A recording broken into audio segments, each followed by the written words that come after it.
Idinetalye sa GMA News ng isang gun for hire ang kanilang operasyon. Ito na raw ang kanyang ikinabubuhay simula nung kumalas siya sa grupo ng mga rebelding hitmen. May exclusive report si Emil Sumangil.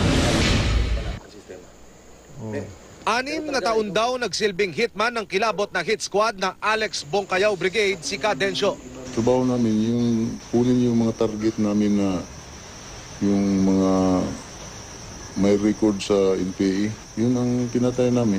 Pagkalas sa Kilusan, luminya siya sa gun for hire operations. Yung pakiramdam ng pumatay, ano? Wala lang, okay lang. Tapos nang mag-liquidate, maliligo man kami. Bakit?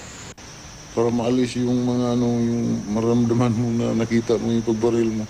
10 to 30,000 pesos ang pinakamurang bayad, depende raw sa itutumba. Kung kilala at may sinasabi sa lipunan, 100,000 na raw ang pag-uusapan. May kasi kategori, kalahati.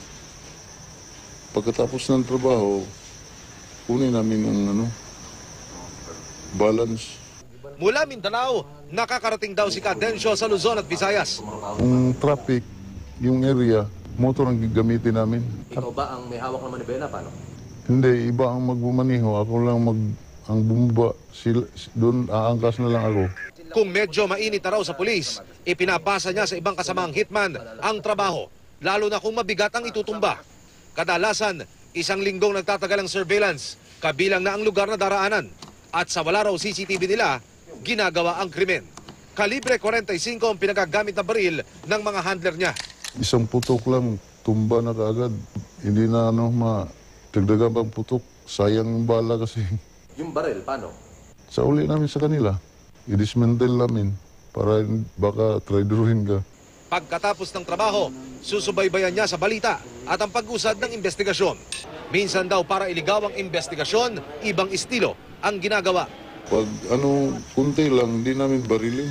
Saksakin na lang namin para ma-charge na dindigan for hire mga lasinggiro lang sumaksak.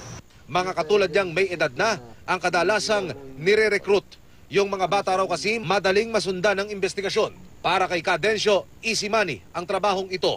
Pero hindi raw niya ito papasukin kung may disenteng hanap buhay para sa mga katulad niyang nasa probinsya. Emil Sumangil, GMA News.